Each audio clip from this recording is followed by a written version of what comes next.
Hello and welcome to today's episode of the Built Environment Marketing Show. It is my last interview of 2023. There will be a Christmas special that will come out in 2 weeks' time, so look out for that though. I am your host, Aya Abbas, a marketing consultant, content creator, speaker and trainer, and I run my own consultancy called Abbas Marketing.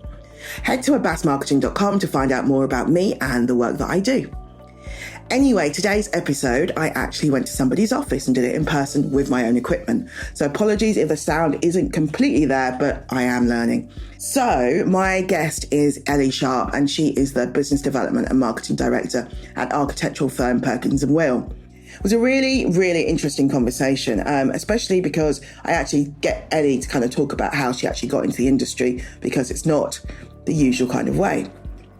In our discussion, we also look at thought leadership, kind of how they run their campaigns in areas such as education, healthcare, and life sciences. And we also touch on the fact and the importance of marketing ideation.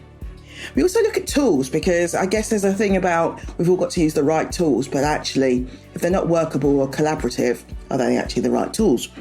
And we also look at some of her approach to awards this year, of which they've won quite a few, and how you have to focus. So anyway, I will let you get on with listening to the show. Enjoy.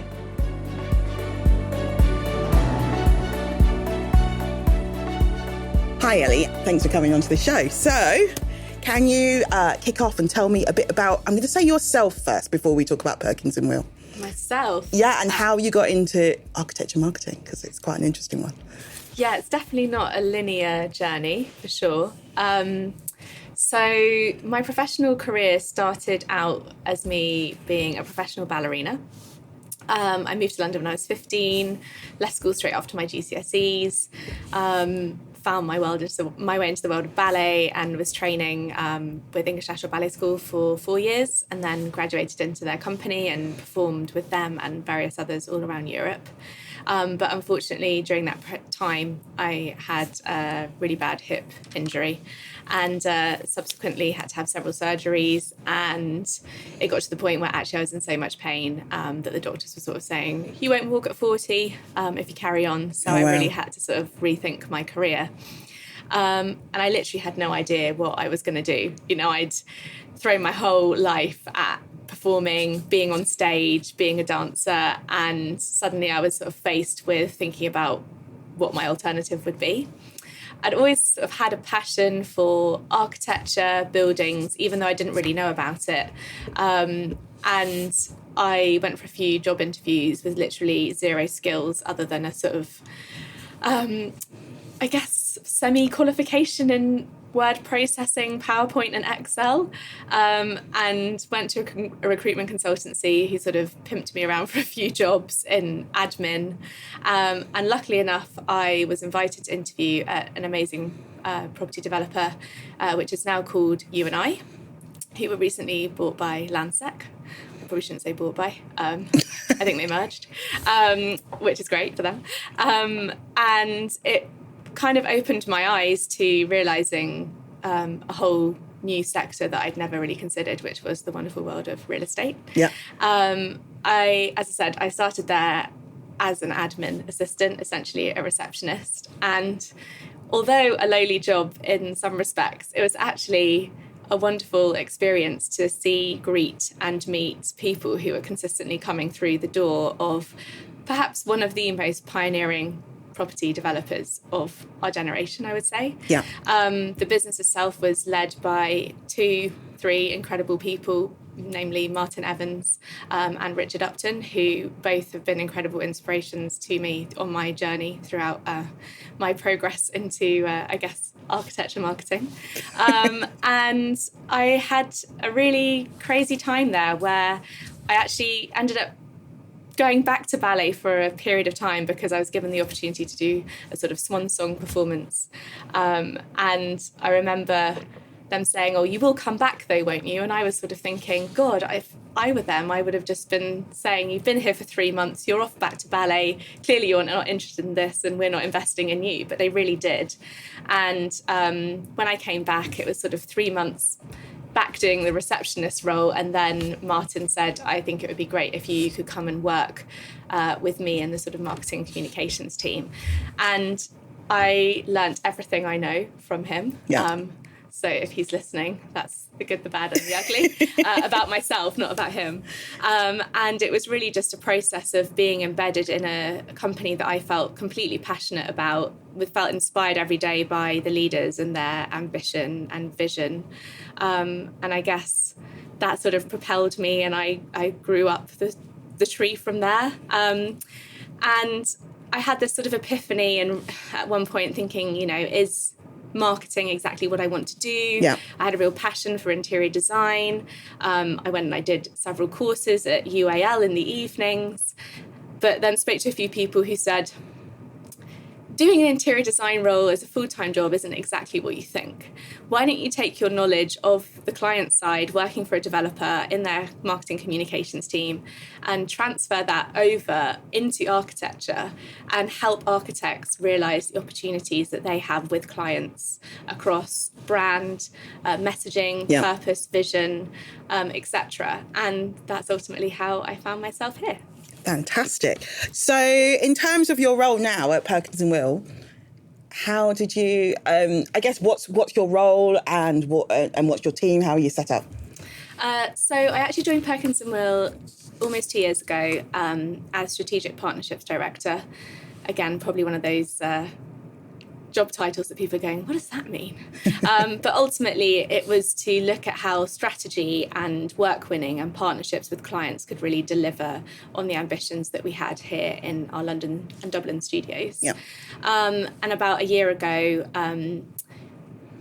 our team sort of needed more leadership, in the sense that it was a very flatline structure which had many, many benefits, but all reporting into the MD, who didn't at the time really have the capacity to sort of nurture and give the team what they needed in terms of growth and vision. Yeah. So I was very fortunate to sort of get the opportunity to then lead our team. So the team is 8 strong at the moment. We cover everything from bids and work winning to business development and strategy and communications and PR, which is sort of wrapped under the marketing bubble of Perkins & Will. And is that global? Yes. Wow, that's huge. Oh, Well, not huge for the size of like your practice is what? Oh, sorry, how many I people? must say what you meant. As in, that's a sort of global structure. Yeah. Our remit is EMEA, essentially. So, Oh, okay. Apologies. We have a London studio and a Dublin studio. We have Schmidt-Hammer Larsen Architects, who are based out in Denmark. Yeah. But ultimately, our region encompasses Europe, Middle East, and Africa. Oh, okay, cool. So yeah, a little smaller than I was going to say, not miniature either. No, it's good. It's a good sized team. It's good. So in terms of, I guess, what's your approach to marketing overall? What kind of things do you tend to major on and do? Well, I think my real passions when it comes to marketing are very much thought leadership and innovation. I think you can really grow your practice's profile and the excitement and engagement that it has within the market by really being pioneering. I think, projects are great, delivering work is the proof within the pudding, as they say. But I guess for me, it's all about ideation and setting new stratospheres, I guess, in terms of the way we're trying to push our influence on real estate as designers. And I think we really have an important role to play there. And I think there is a tendency now with buzzwords like sustainability, which morphed into ESG, but it's gone back again, right? Yeah, human capital, social purpose, meanwhile use, all these things exist. But I think for me, it's very much about sort of saying, actually, what is our role and how can we push for better? So my real passion within marketing is that, but can't just do thought leadership alone. There has to be more to it. And so when you're kind of approaching that, when you're approaching the thought leadership, how do you kind of do that? What's your kind of process and how do you get the ideas? Is it you guys or is it more you brainstorm with the team or?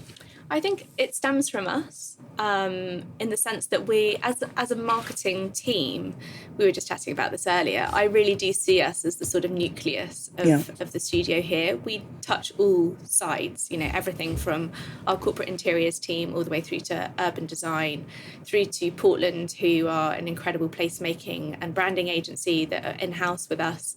And I think for me, we're at the sort of centre of many of the conversations that happen here, and we're pulling out and teasing out and speaking to clients and hearing the industry and actually really seeing what some of the big challenges are, and I think for us that gives us a great platform to be able to sort of propose really relevant and I guess well received conversations that hopefully are sort of going to help us move the dial. I think that's the thing, you're absolutely right. I think especially when you're a marketeer, even when you start from a relatively junior level, you are having senior access and going to meetings, and you're right, touching all parts of a practice, aren't you? And you end up knowing about the finance, how it works, the legal side, which always scares me. I'm always like, that's way above my pay grade. Yeah, I'm always there going, oh my God, you see in board meetings. But I do think there is that thing that we do see so much. And I think we've got so much, and we have a different perspective, which I think is one of those things where we sort of come in and it's like, actually, have you considered it this way? Or for me, I quite often don't understand why things are done in certain ways. So I'm always there going, why? Yeah, but asking questions is, I think someone said to me once, if you ask more questions, you get more answers. Yeah. And that's certainly how I like our team to operate. I always say, no one's going to die. You've got to keep pushing and keep making change and being ambitious. And I think, that whole essence of forgiveness rather than permission is sort of the ethos that I'm trying to. Definitely. I think, you do need to do that, and just making sure that you're asking people and just, being curious, I think is the key thing. So in terms of kind of recent campaigns you've done, what's your kind of, what have you been doing this year campaign-wise? Well, teaser, we are about to launch a new campaign at the end of January, which is actually looking at the sort of role of place within the talent race of life sciences. Something we've been hearing a lot from our clients is we need to get the people in.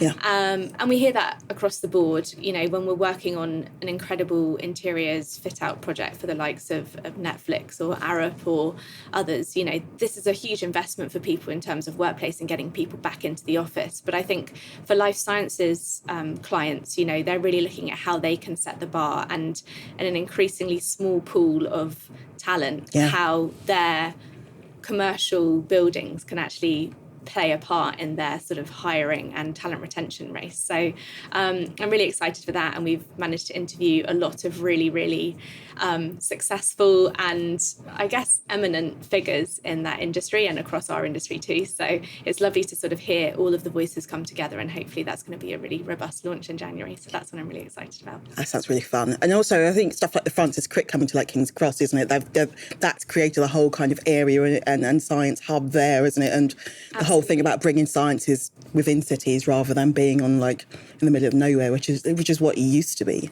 Absolutely. So I've actually been working with Jack Salabank of Future Places Studio on this report, and he was actually one of the first pioneers of identifying that sort of area as a knowledge cluster, which is amazing. I think it must have been at least 5 years ago that we were doing a launch down at British Land's campus over at Euston Road. But it is amazing to sort of see how it's developed, and we've got a number of projects on at the moment, working across Tribeca, which is life sciences piece. We're doing Oriel, which is the sort of combination of UCL and Moorfields Eye Hospital into one combined campus, where learning and research all come together under one roof. All the way through to doing the KGX1 project, which is a giant landscraper for a big tech client, which everybody knows, but I'm not allowed to talk about. Which is the size of the Shard on its side. I know, absolutely mental. It has a running track on top. And a swimming pool. Crazy, and all the way through to Portland, who I mentioned earlier, doing an incredible new signage and wayfinding piece around cold drops. So I think, our touch points in that sector of London are definitely visible, and it is exciting to sort of see how it's funny because I originally worked at Arup a very long time ago, and so some of the stuff I always worked with the King's Cross team. I worked on the bid for the Francis Crick originally, so that's 2009. Amazing. So So mad stuff like that. So yeah, King's Cross is actually one of those areas where it's like, I know what's happening there. Yeah. I did for a long time. Well, I actually moved to King's Cross, or just the periphery of King's Cross, to live a few years ago, and even just in the last 3 years to see it evolve is absolutely amazing. So it's definitely a place close to my heart. Oh, it's lovely. It's lovely. Love it. Love it. And in terms of, I guess, your brand and the Perkins and Will brand, how's that evolved over the years, and what kind of have you had to do to kind of shape that and take that forwards? Because it has evolved quite a lot, hasn't it? And it's still evolving. And it is still evolving, absolutely. So Perkins and Will, came to the UK many, many years ago, and their sort of process of growth here has been through acquisition, starting with Pringle Brandon and more recently with Pinoy and Prasad, and with Portland, as I mentioned. And I think the challenge is when you're bringing in multiple cultures, it's obviously fantastic because there's a multitude of viewpoints and new ideas and projects and portfolios to build upon. But I think it's really been establishing Perkins and Will in a variety of sectors to really have a hard-hitting, I guess, brand purpose of who we are, what we stand for, and what we want to be known for. I think it's actually one of our, I guess, selling points in a way, that we deliver projects end to end, all the way to, from urban planning at the very sort of ideation of a strategic piece of land, all the way through to fitting out an incredible workplace for the likes of the tech giants. So I think to sort of have that end to end piece is where we're really driving our brand narrative in terms of adding value to clients. I think, the brand has a huge footprint in the corporate fit out market, and we are growing quite heavily in healthcare, science and tech, higher education and urban design too.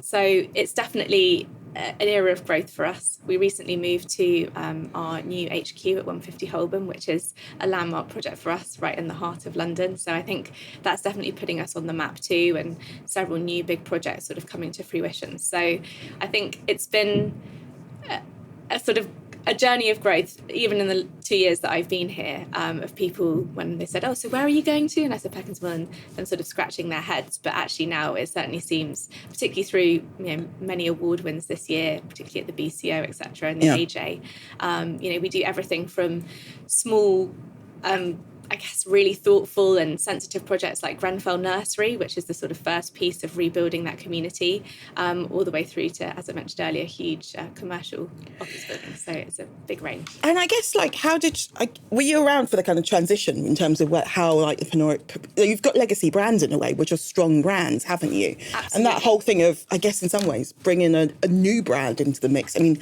how hard has that been? That's quite... Yeah, it's... I think I cut my teeth when I was at UNI, which was actually the sort of merger of Development Securities and Cathedral Group. So that was a real opportunity to bring a whole new brand into the market of two merging businesses, which I think was highly successful and definitely has made a mark on the sort of London and UK real estate market. I think here, Pinoy and Prasad are absolutely, they have history, they have incredible leaders, and we've still got incredible leaders that are with us, and an incredible portfolio of projects. Yeah, I think, across a wide range of sectors. Particularly healthcare and education. Yeah, I was going to say. Which was sort of, I think, I wasn't here at the beginning of the acquisition or the sort of strategy around it, but my understanding to really bolster that side of our business. And their name stayed with us for 3 years. And then it was only at the beginning of this year that we sort of integrated them in, because we were ultimately one brand at that point. Because it's when you've been building it, right? Exactly. Yeah. And I think that's always hard. People have attachments to names and brands and businesses that they've built from the ground up. And I think there's always there was a horrendous sort of AJ title saying, giant swallows small boutique practice, but it's really not that. Yeah. It's definitely about just sort of emphasising the areas that we want to grow, and not losing any of the charm and impact that they had on that market. And also you want to keep the people, so you want to ultimately that's what it's about, isn't it? It's just, I can imagine, it's just, there are quite a few brands where you go, you're looking as that transition and how fast do you do it. And actually there's a couple of firms I'm going to interview next year talking about they've been bought up by large US firms. So it's going to be interesting to have that discussion, and they're at different stages.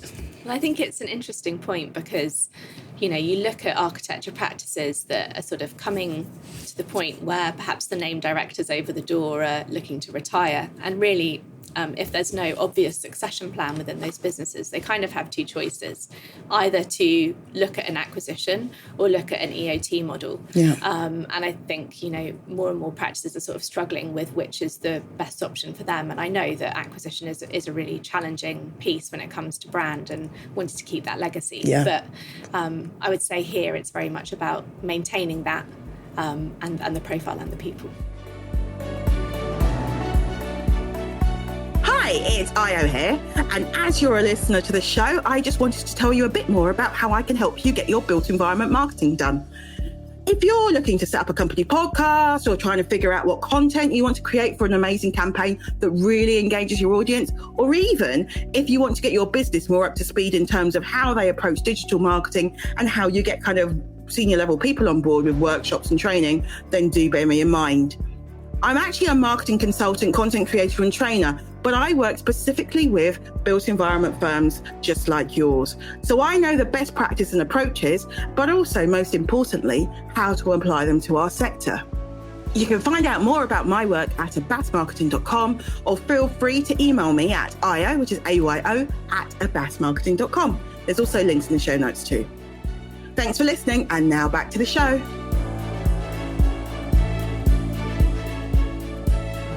I guess in terms of marketing channels, what's been working well for you in 2023? I did see this question on your list, and I was sort of sitting here thinking, God, are we highly, we're not innovating enough? Maybe that's something I need to look at. I need to see you on TikTok next, Maya. Is that what you're saying? Well, they are actually a client of ours. I think there's been some questions recently about how TikTok's used, particularly in the US, in terms of sort of, is it a channel for communications or is it a channel for sort of MI6 activity? Yeah. I think we're a bit limited at the moment on that front. But I would say, obviously, I think we've grown our social media presence, and that's definitely had an impact, particularly on sort of, garnering interest from new talent coming out of education. Yeah. And I think, people aren't necessarily looking on websites anymore. They're looking on Instagram. They want to see the real story, who the people are, what we're profiling, not just a ton of projects. And I think that's a big shift, in terms of the way people want to work for purpose-driven brands, don't they? So that's the sort of lens in.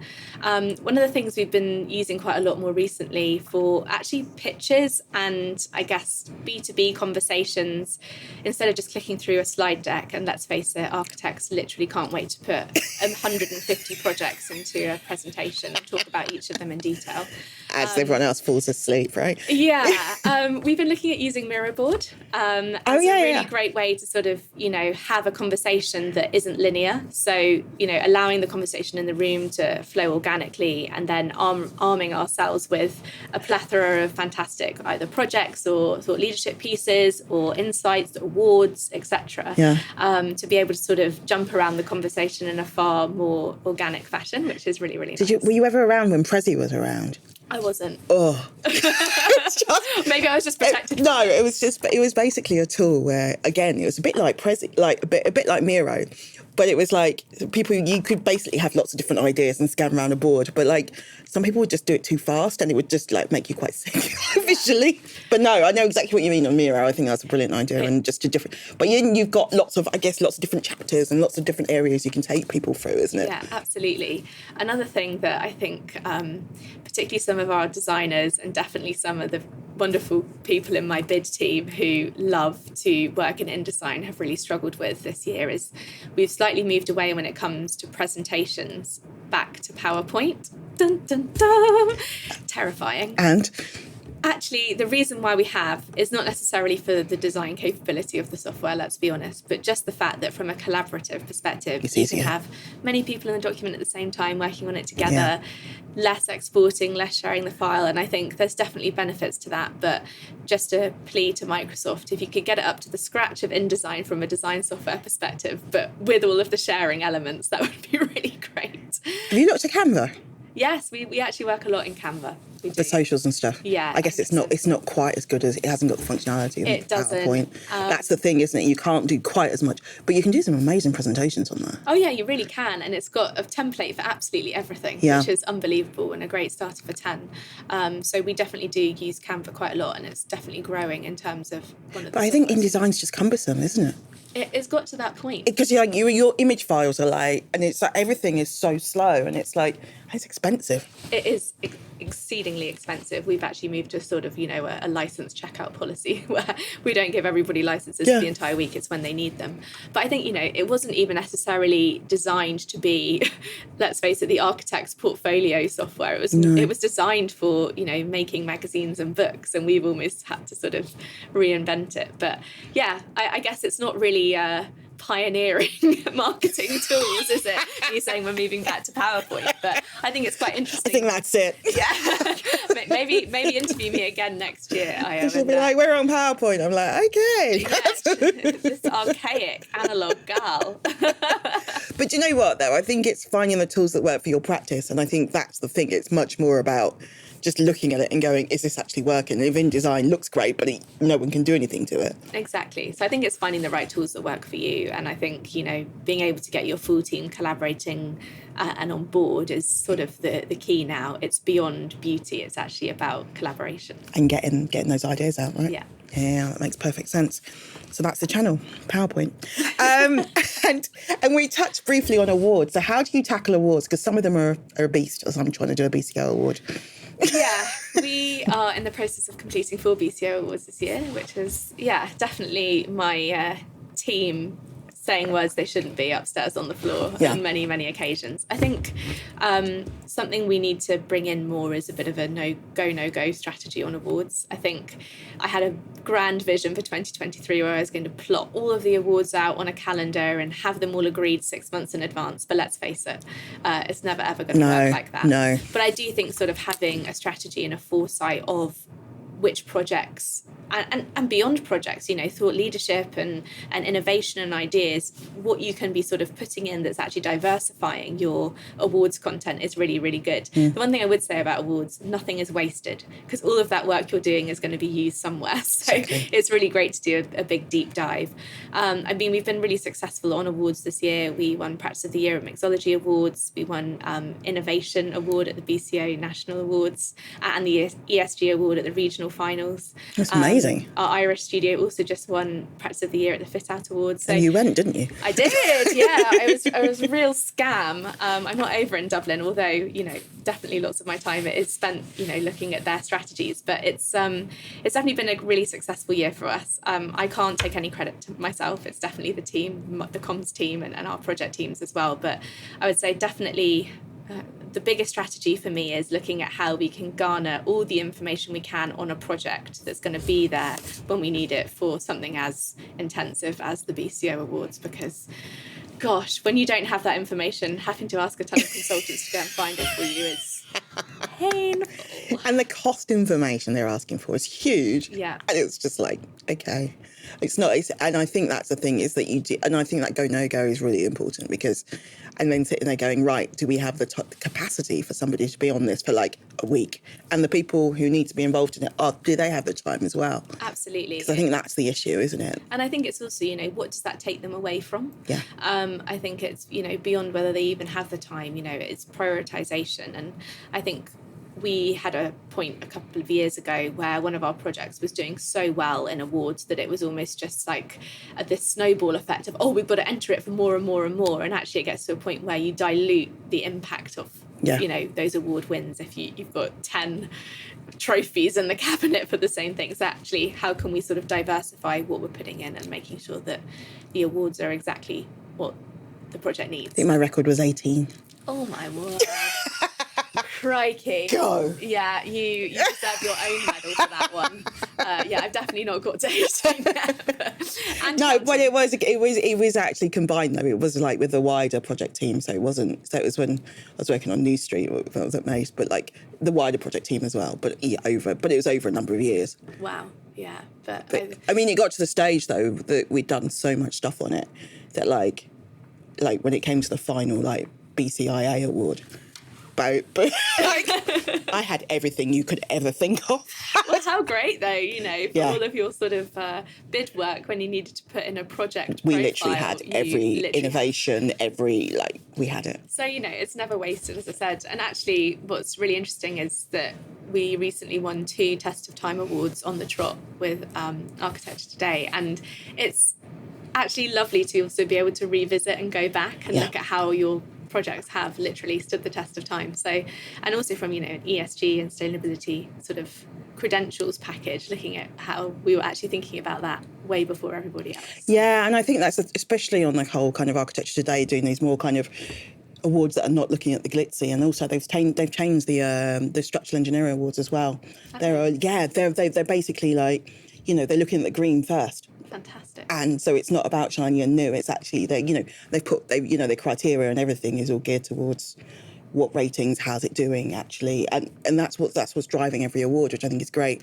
So it's nice to see that, because I know when I've done research on like ESG stuff, you kind of sit there and you're like, actually, people aren't always, they don't go back and check on their work to see how it's performing. I think, and that's the issue. Is changing that. I think, you know, the sort of rise in smart, the rise in sort of looking at how with certain sustainability criteria you need to be reporting annually on how you're you know, that sort of operational piece. You know, I think that is becoming more native in the sort of way we work. So I'm hoping that will be encouraged more. We've just got to ask the clients to make sure they're doing those post-occupancy evaluations. Because that's the bit, isn't it? That's the missing piece. And I know when I've done some stuff with RSP and we've sort of sat there and, you know, they're like, one of the big issues is that it's like we don't go back in and check.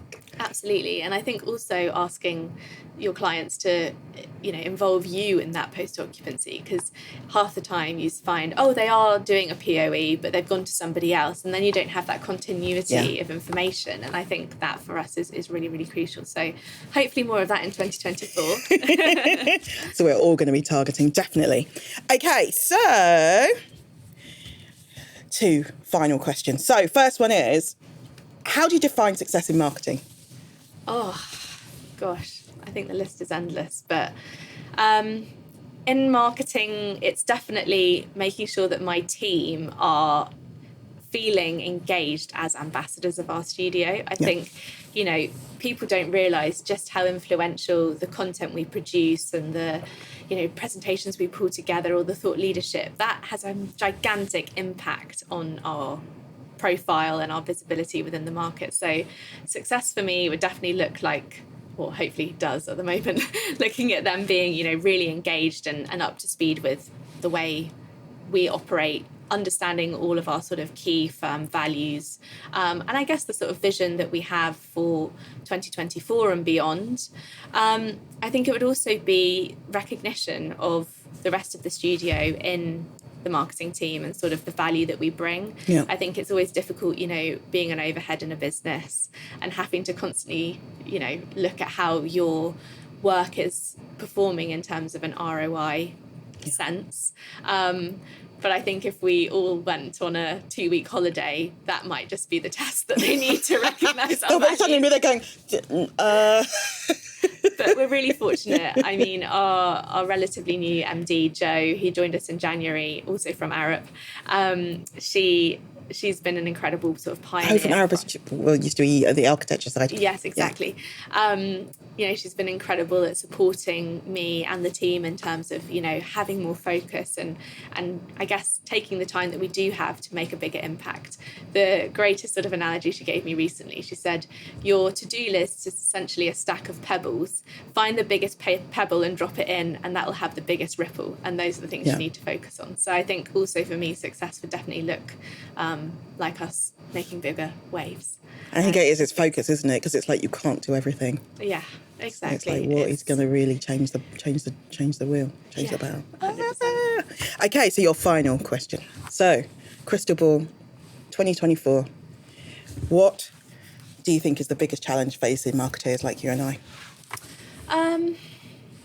I think people have cottoned on to that sort of marketing narrative, marketing speak, in the way that they talk about projects and businesses, which is actually sort of diluting the impact that we as marketeers can have in terms of, if everyone's saying the same things, we're going to have to constantly be innovating in the way we talk about our businesses and finding new dictionary terms for new ways to say the same thing, basically. Yes, exactly. So I always think that is a challenge, and ChatGPT is certainly not going to help us in that respect. I think the other challenge we've got is the big R recession word is sort of on everyone's lips at the moment, and I think fortunately for us, we're not seeing any slowdown in the market, but there's always that anxiety that happens. And I think making sure that marketing is highly regarded in the sense of no cost cutting exercises should impact that, and actually when the chips are down, you've got to be investing in marketing. That's where the value really lies. So I think it's hoping that businesses see that. I feel very fortunate to work for one that does, but I know for many marketers there's always an anxiety that when those sort of cost-cutting exercises come, there's an anxiety around how much resource and opportunity you're given at those moments in time. So those would be my two biggest challenges. I'm sure there's many more, but yeah, those sprang to mind. Actually, you know what, I'm going to ask a bonus question just so it's a bit more positive. I was just thinking, so what kind of tip? No, I'm just thinking, what tip would you give to a marketer to do next year? What tip would I do? Great question. I think it's probably a tip for myself, and you've touched on it, which is very much to say, look, you have a finite amount of time, and of course we could all work all the hours in the week to deliver as much as we could, but it's to have more focus and really understand exactly how your role is going to make a difference in your organisation. Get yourself some wonderful champions to help you get there, and don't be afraid to say no. Brilliant. Thank you so much for coming on the show. Thank you so much, Io. Yay!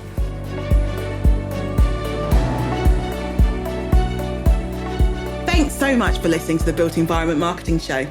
Don't forget to check out the show notes, which will have useful links and resources connected to this episode. You can find that on abasmarketing.com. And of course, if you like the show, please do share it with others on social, as it helps more people to find us. See you soon.